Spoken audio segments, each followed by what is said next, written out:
I bought this Power Mac G4 Quicksilver for €30 with that monitor.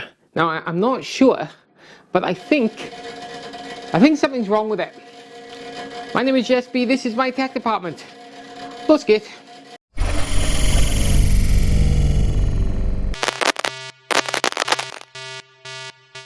The Power Mac Quicksilver was the third iteration of Apple's successful Power Mac line and the second G4 machine to receive an update to the case. This Quicksilver is actually a Quicksilver 2002 model, which differs from the original Quicksilver machines with faster CPUs, upgraded GPUs and a few other tweaks, like being able to use larger hard drives. Our machine is a high-spec 933MHz variant and it has the optional zip drive as well. I bought this for just €30 and it came with a monitor as well, and surprisingly it doesn't work, although I did manage to get it to boot up once, so therein lies a mystery for it later. Along with the Power Mac itself, we have an Apple 23-inch cinema display. Sadly this is not the HD one, so no 1920 by 1200 pixel display. Looking around the machine we can see it's in need of a little TLC. At the rear there's an optional USB expansion card, but otherwise the machine is pretty stock, at least on the outside. Inside things are pretty grim. There are some positives. There are 3 RAM sticks which should take us beyond the 256MB base set and a second hard drive. But man is it filthy in here. Well, there's no other word for it, it's disgusting. This machine has obviously never been cleaned, and it's a surprise it's doing anything at all. Dirt and grime, well, it's everywhere. But on top of that, I really want to know what's causing the sound. Now, I suspect it's the case fan given its location, so let's switch on and see if we're right.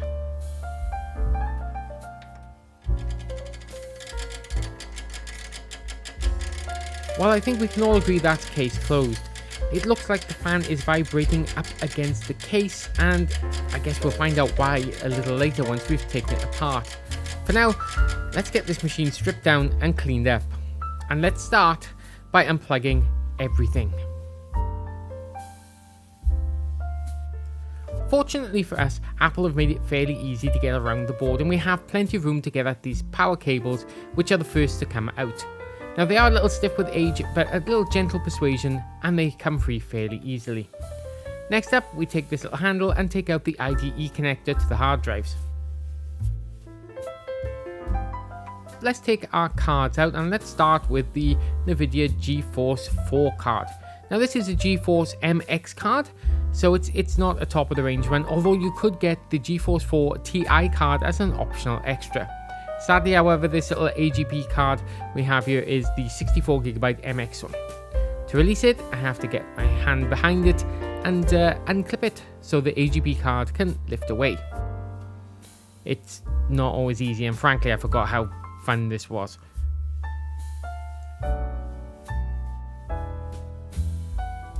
Next up, it's our USB card, and like the video card, I simply remove the screw at the top, only this one just pulls out.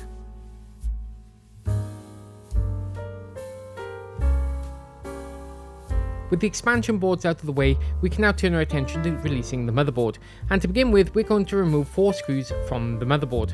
The first of which is by the IDE connector for the CD drive.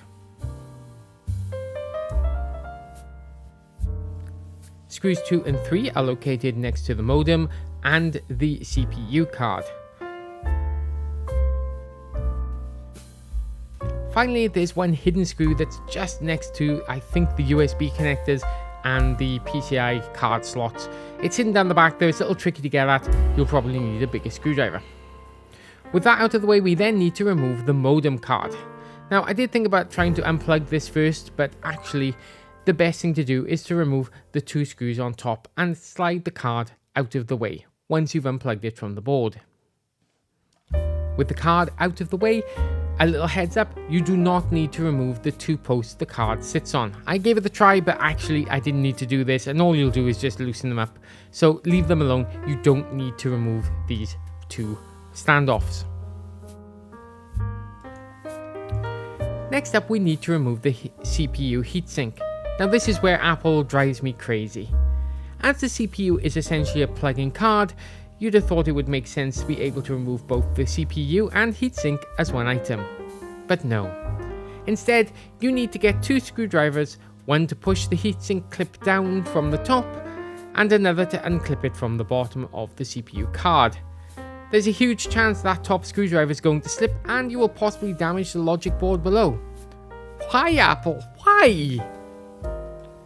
Once the heatsink is clear, we can now reveal 4 other screws that need to be removed.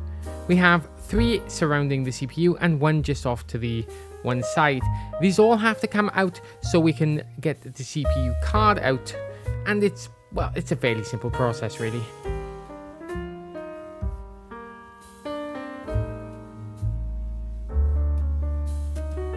Once the screws are removed, gently pry the board off and remove the CPU card.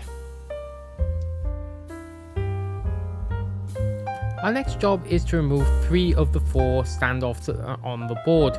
Now, not realizing I only needed to do the 3 that held the CPU in, started on that. And as the sign says, no touchy. Don't adjust that, you don't need to, and if you do, you will end up loosening it and have to tighten it up from the other side of the board, which you'll only discover after you've put the board all back in. Ask me how I know. Idiot.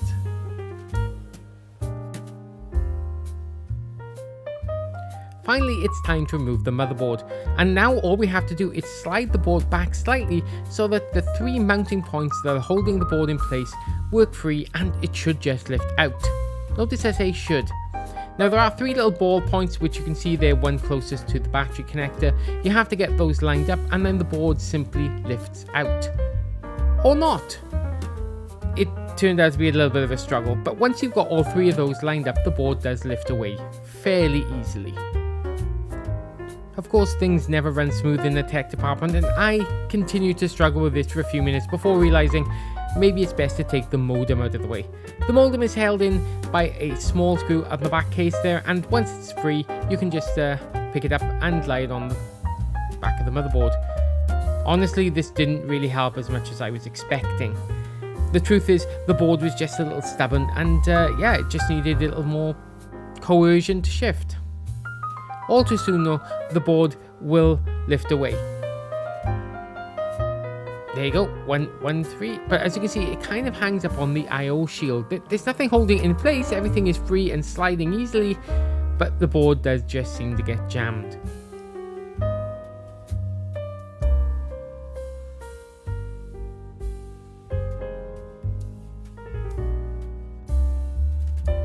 Now that the board is finally out of the way, we can actually remove the modem, which is as simple as lifting those little bits of tape to release the cable. Why Apple decided to move the modem to that part of the board and yet the modem connected to the other side, who knows. I know for the mirror drive door version, this was actually greatly improved and the modem sat right next to where it connected. Either way, it's just a matter of removing these bits of tape and then lifting the modem cable and card out of the way safely.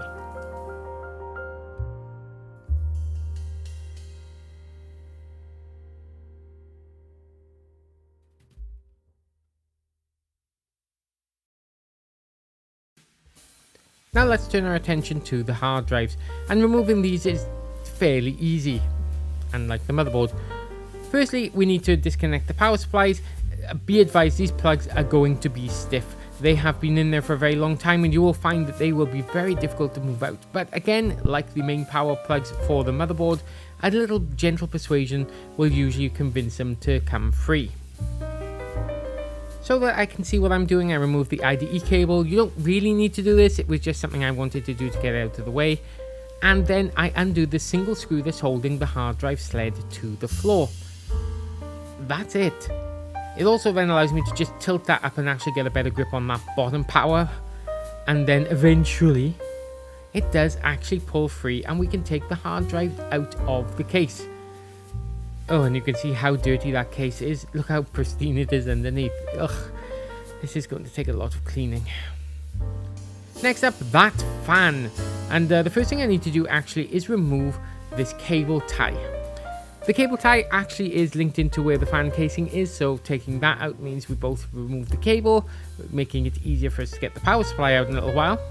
Bumping the camera as we go. Yay. And, to make sure we know where it is, I take the clip off and put it to one side with the screw. God, I wish I'd remembered that when I was putting it back together. But I digress. The fan itself is fairly simple. Let's remove that plug, and then it's just take out these 4 screws. Well, actually, no, it's not. Again, I kind of got caught up in the moment and forgot to actually check where the screws plug in. So what I did instead was loosen the fan up very nicely, only to discover there's another screw underneath that I can't see. Yeah, it's just under the bottom of that case, and I'll show it to you in a second. Yes, there it is, hidden out of sight, a tiny little screw on the bottom there that will mean I can actually remove the fan. It's a 2-second job, once I knew it was there, and the fan casing then just lifts away fairly easily. While I was working on the fan, I removed this screw at the top. That will help us get the power supply out. At least it's a start on getting the power supply out. The power supply itself is held in by, I think, 3 screws, maybe 4, on the inside of the case and some more outside. For now, let's deal with the ones on the inside.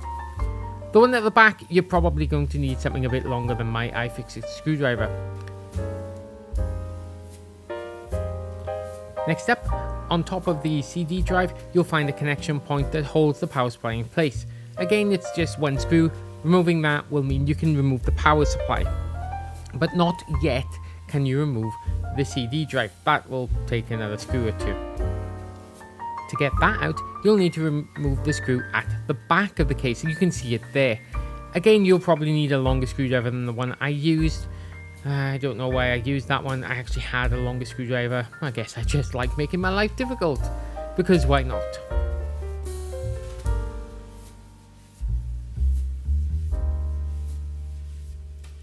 After removing the CD/DVD drive, it's now a matter of undoing 2 further screws inside the case to free up the power supply, and then we can turn our attention to the back.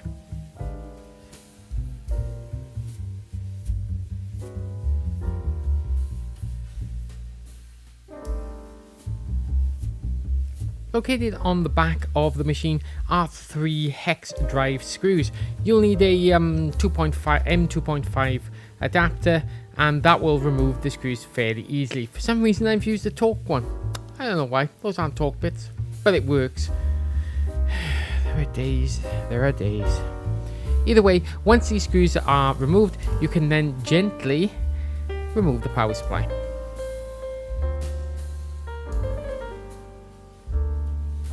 To free the power supply from the case, we have to first pull it forward and then pull the Kensington lock above the rear of the power supply on the back of the case. That gives you enough room to tilt the whole thing forward and then get the power supply out.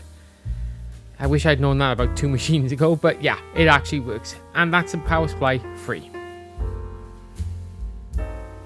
All that's left to do now is to remove the hard drive sleds from within the machine so they can go and get a good clean, and then we can start stripping down the external plastics. Like the hard drives themselves, these are held in with just 1 single screw, and once removed, they will come away fairly easily. And again, you can see how dirty this machine is by the clean and pristine space left behind. Ugh. Turning to the front of the case, we need to remove the speaker and the power button. This is easy, it's just remove the clips, pushing the clips on the metal cover, and that will reveal both the speaker and the power supply buttons. Then undo the screws and lift both away.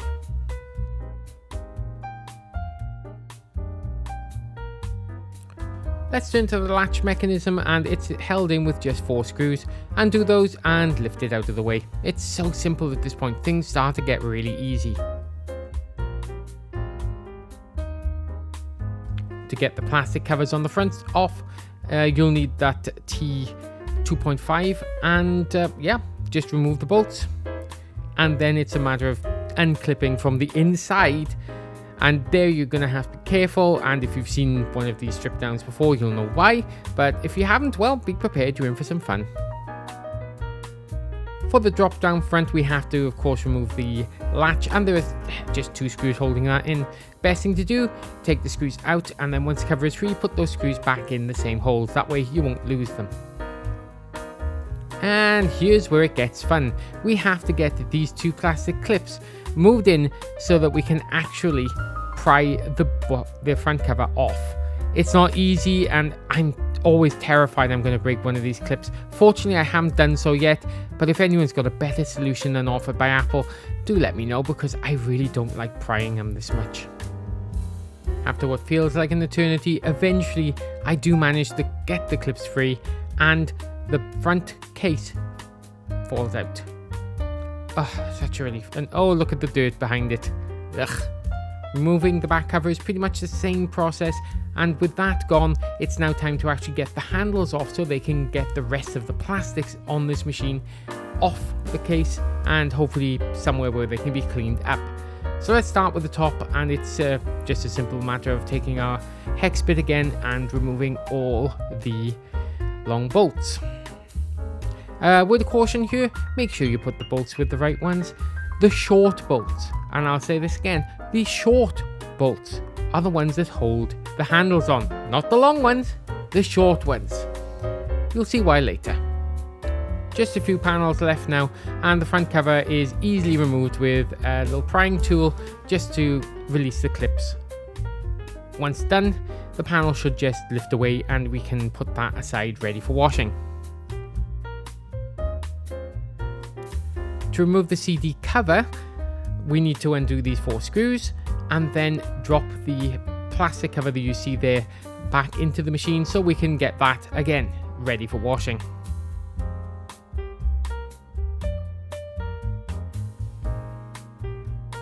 With the screws gone, simply lift and separate. One final job that actually relates to the inside of the case, we have to undo these 2 screws on the base. We undo these 2 because that holds in place a cable cover that sits over the cables in the main machine. Removing it means we can actually get to it and sort out all the cleaning and get the dust and grime from hidden areas. Once the screws are out, lift that out, and then we can take things like our speakers and our power supply sockets out. See, isn't that easy? Well, kind of. Now that everything's out of our way, let's take a look at the case and see how bad this needs cleaning. I think we can all agree it's pretty bad. So with that, I think it's time for a tech department cleaning montage. Now when it comes to cleaning, I prefer to use an antibacterial spray and some kitchen paper or wet wipes just to help get the dust and grime out of the case. It's much easier for me than actually blowing it around, because then the dust isn't aerosolized and God knows how long it has been since this machine was cleaned, if ever. Besides, I don't have a compressor or any kind of machine to blow the dust out, and although I have outdoor space come winter, it becomes a bit difficult. Instead, I have my Rhubarb Eco spray, and it smells very nice, by the way, and some wet wipes and a bit of elbow grease. Now when it comes to the plastics, the easiest thing to do is get a bucket of soapy water and give them, well, a good clean. Meanwhile, for the hard drives, again, it's just our anti-bac spray and elbow grease.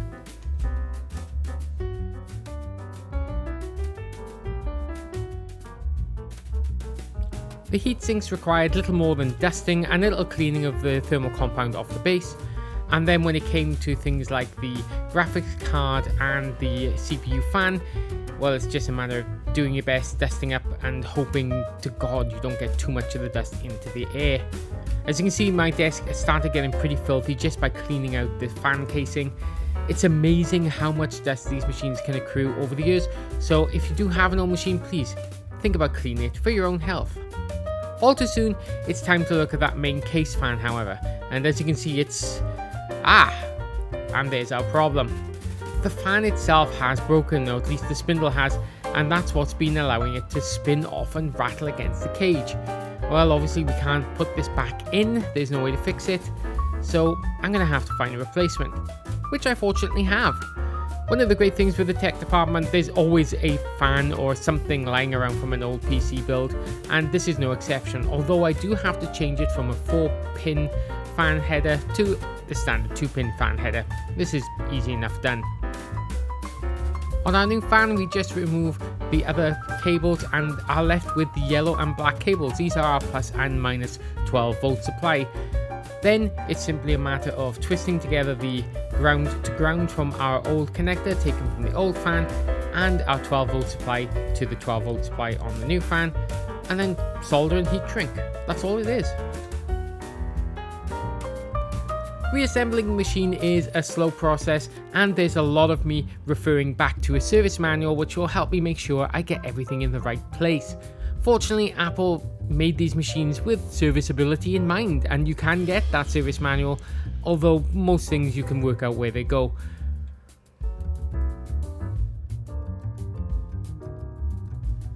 My reward at the end of all of this hopefully will be a fully working machine.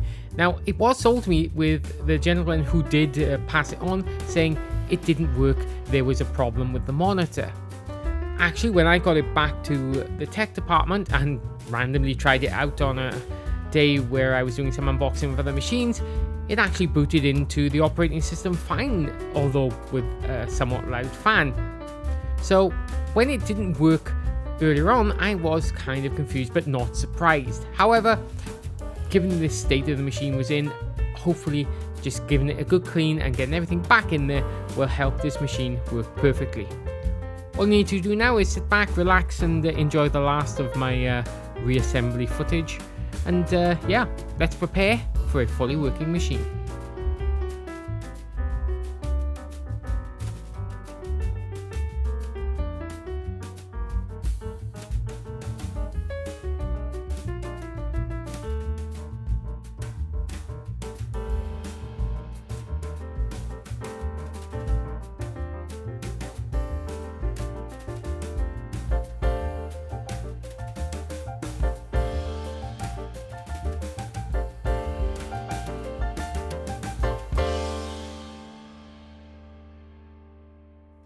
With the machine back together, I push the button hoping for a healthy chime and get, well, nothing. The power comes on, the fans spin silently, I might add, but there's no display on the screen. The monitor refuses to turn on even though it's getting power, and the PC just sits there. What follows is me spending about an hour or so swapping over different monitors, different systems, and even swapping over the GPUs. All to no avail. There's just no way this machine is starting. So really, it comes down to whether it's the CPU or the logic board, which is sucky. However, there is a way to test that. So, to rule out whether or not it's either the processor or the logic board, I have borrowed a processor for one of my G4 graphite models. They're pin compatible, so rather than the 933 MHz single core processor I have, this is now a dual processor 533. I believe they're compatible. If they're not, we're going to have some fun in a minute. However, it should rule out whether or not the problem is the CPU or the logic board. So let's give it a go. Power.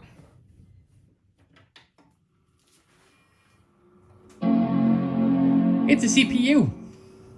I think we can all agree that is the CPU being an issue there then. Because we have a regular chime, the monitor even on, I can't tell. Yep, look, there we have it. We have a boot screen. So yeah, so I need a new CPU card for this Quicksilver. It's kind of a disappointment really, but on the other hand, this machine now looks so much better than it did before. So with all that sorted, let's take a look at the final product and look at how the machine cleaned up. I'll be honest, I'm a little proud of this one. For sure the machine is kaput and I'll need to find a replacement 933 MHz CPU card, but that's okay. Considering where we started, this machine is almost factory new. Outside, the main plastic panels have been cleaned up beautifully, and there are only a few stubborn scratches to spoil the view. Inside, the change is even greater. Gone is the layer of dust, dirt and detritus, replaced with clean corners, preened PCBs and gleaming metalwork. This is my third Power Mac that I've performed a deep clean on, and there are still 2 different models to go in my collection. My graphite machines, however, can wait, because I just want to take another few moments to enjoy staring at this machine just for a little longer.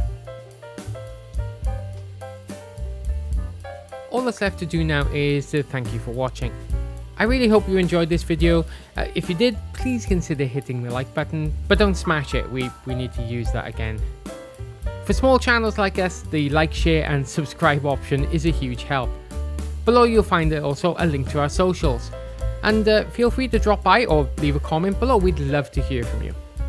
In the meantime, just remember though, when it comes to old Macs like this, you can always reuse them, reconnect with them, and rediscover them. Because you never know, you might find something cool when you don't e-waste an old machine. Until next time, from a very sunny Vienna, cheers papa.